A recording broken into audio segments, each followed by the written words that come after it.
In late 1960, in a village in Scotland, a quiet household became the center of one of the strangest cases in modern British paranormal history. It did not begin with a seance, a crumbling mansion, or some cursed relic dragged home from a distant place. It began in an ordinary home, with an ordinary child, and with a sound so small that at first it could have been dismissed. A knock, then another, then many more. The child at the center of it all was 11-year-old Virginia Campbell, an Irish girl who had come to Sauchie with her mother while her father remained back in Ireland. By all reported accounts, she was shy, quiet, and outwardly normal at school. Not a born attention seeker, not a dramatic child hungry for spectacle. That detail matters because the case that followed would eventually draw in adults whose jobs depended on observation. A minister, multiple doctors, and a school teacher, all of whom said they encountered something they could not easily explain.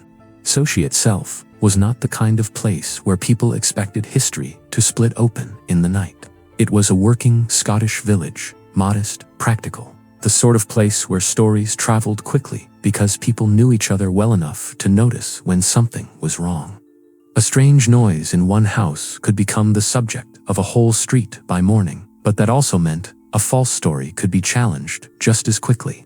People would talk, yes, but they would also look, test, and judge for themselves. The first reported disturbances began on the night of November 22, 1960. Virginia and her young cousin, Margaret, were going to bed when they heard what was described as a thunking sound, like a bouncing ball. It seemed to begin in the bedroom, then move, first to the stairs, then to the living room.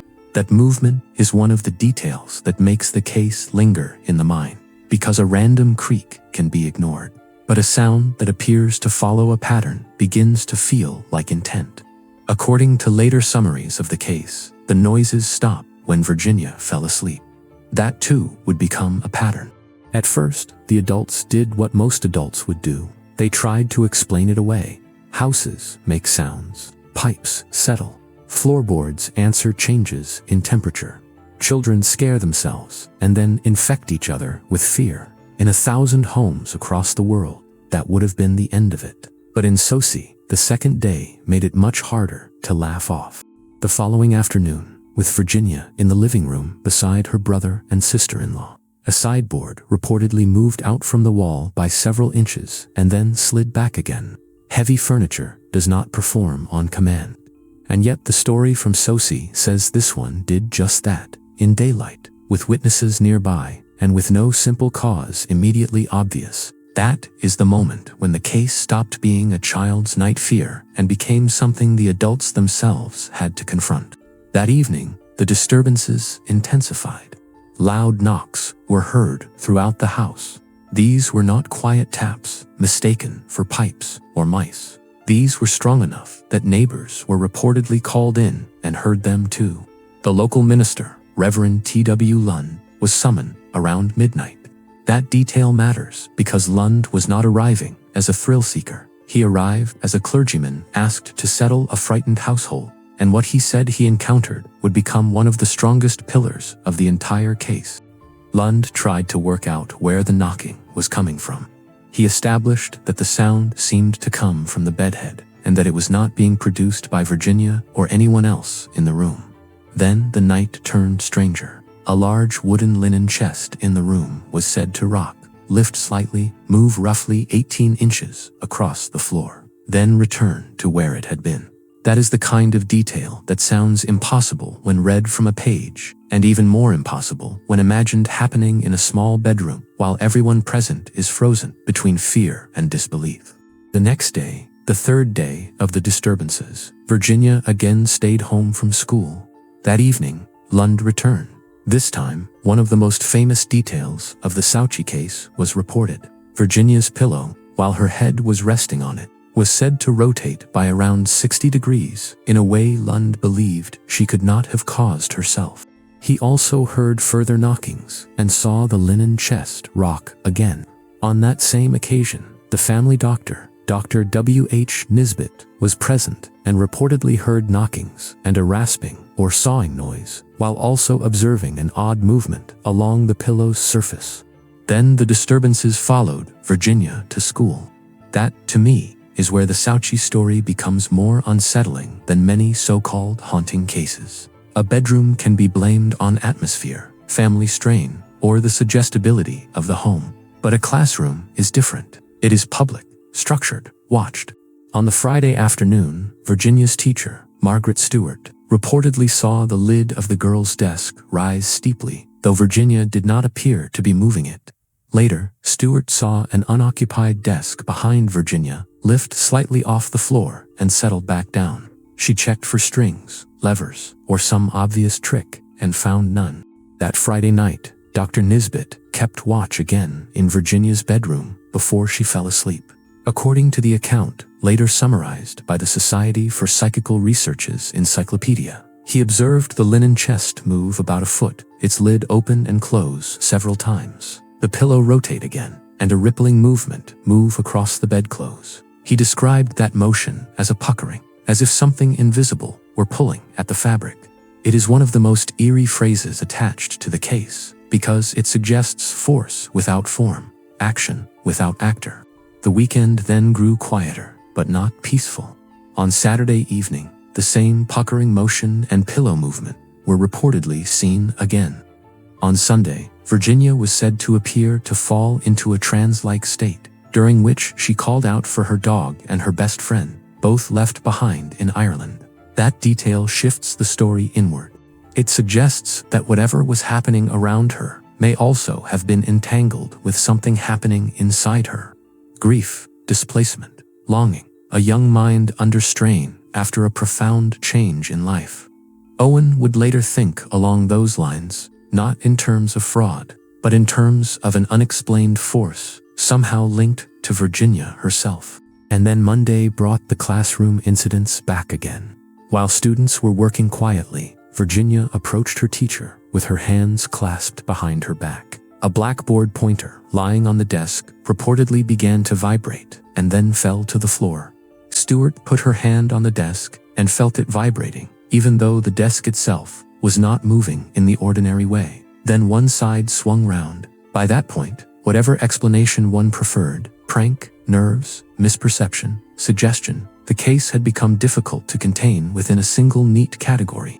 Later that same day, Virginia was taken to stay with a relative, and according to the reported case history, loud knockings were heard throughout that house too. If true, that is a devastating detail for any simple house-based explanation. It suggests the phenomenon was not tied to one building, one floorboard, one bed frame, or one anxious family feeding off each other's fear in private. It suggests portability, not a haunting of a place, but a disturbance that moves with a person. On the Tuesday after that, Dr. William Logan and Dr. Sheila Logan visited Virginia. They, too, reportedly heard the knocking noises near her and judged that she was not causing them. Their description ranged from gentle tapping to violent, agitated raps as they prepared to leave. Another trance-like episode was reported that same afternoon, along with disturbed sleep talk. Wednesday, by contrast, was quiet.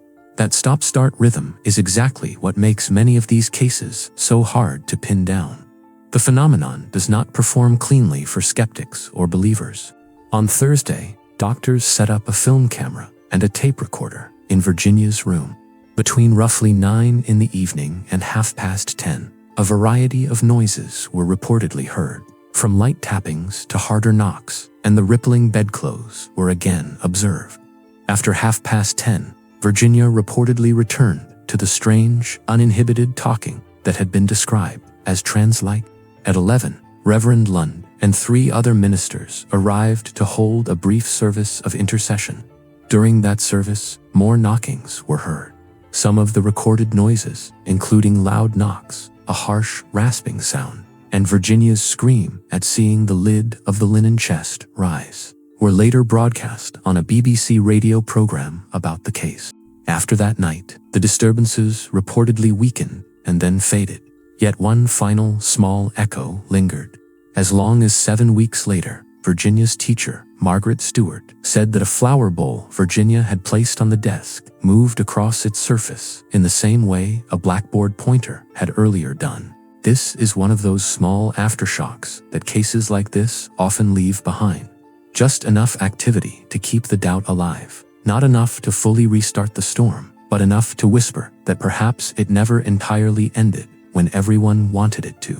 The principal investigator most associated with the case is A.R.G. Owen, who visited in January after the events and interviewed Virginia, members of the family, and several of the so-called key witnesses, including Reverend Lund, the 3 doctors, and teacher Margaret Stewart.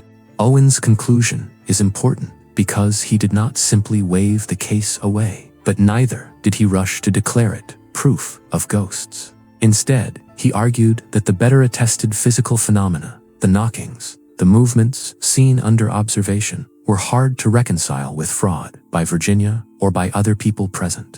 In Owen's analysis, the strongest testimony involved events observed while Virginia was in positions that, according to the witnesses, made trickery improbable.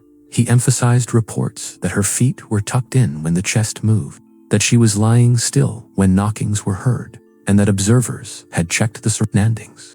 Those details led him toward a provisional conclusion that some unknown force associated with Virginia might have been operating on matter nearby. Not a ghost, in the simple sense. Not a dead soul rattling furniture. Something else. And to most people, that may sound even stranger. In older centuries, a family might have said a spirit had entered the home, or that some malign being was making itself known. By the 20th century, investigators increasingly considered whether so-called poltergeist events clustered around stress, adolescence, upheaval, and unconscious force. Virginia, a shy girl separated from her father, from her familiar home in Ireland, from her dog and closest friend, undergoing major life changes, fit a pattern, Owen thought, had appeared in other cases centered on pubescent children, especially girls. But that explanation, however thoughtful, does not make the case feel solved. Saying that an unknown force linked to a distressed child moved physical objects is not really an explanation in the ordinary sense. It shifts the mystery from ghost to psyche, from spirit to human tension, but the central impossibility remains. How would emotion become motion? How would fear become knocks inside wood? How would grief turn a desk lid upward in front of a teacher? Skeptics, of course, have other answers. They might say that children can be clever, that witnesses can reinforce one another, that memory is porous, that once a house gains a reputation, every sound becomes loaded, every movement suspicious, every coincidence meaningful. A rippling blanket can be natural, a desk can be nudged, a pillow can shift more than it seems. A minister and a doctor, despite their professions, are still human beings, subject to surprise and suggestion. That is true. It has to be admitted if the story is going to be treated seriously rather than worshipped. And yet, Sauchie resists easy dismissal for one simple reason. The reported witness list is unusually awkward for a pure hoax narrative. Not impossible, but awkward. A minister, 3 doctors, a teacher, neighbors, different settings, home and school, quiet moments and crowded moments, days when nothing happened, then sudden returns. It is that patchwork of testimony across roles and spaces that keeps the case alive. Fraud requires intent and control. Sauchie, at least in the way it was later documented, feels unstable, messy, and episodic, which is not the clean profile of a tidy performance. There is also a sadness running beneath the story that can get lost beneath the word poltergeist. Virginia was a child. Whatever happened, whether the events were truly anomalous, partly misunderstood, or tangled up with psychological strain, she was the center of adult scrutiny in a village suddenly fascinated by her. Imagine being 11 years old, newly uprooted from home, shy at school, and then becoming the point around which everyone's fear, suspicion, sympathy, and gossip began to revolve. Even if nothing supernatural had happened at all, that alone would have been enough to leave a mark. If the supernatural exists, perhaps it does not always appear in ancient ruins or cursed forests. Perhaps sometimes it appears in the most ordinary spaces imaginable, places where the wallpaper is plain, the bedclothes are familiar, and the people involved would give anything for the night to return to normal. And if it does not exist, If every strange case is ultimately human, then Sauchie may still be one of the most revealing stories we have, because it shows how fear, witness, memory, and mystery can gather around one child and leave behind a record that still refuses to settle. Either way, the village of Sauchie gave history something deeply uncomfortable. Not certainty, but residue. Long after the knocks stopped, that residue remained.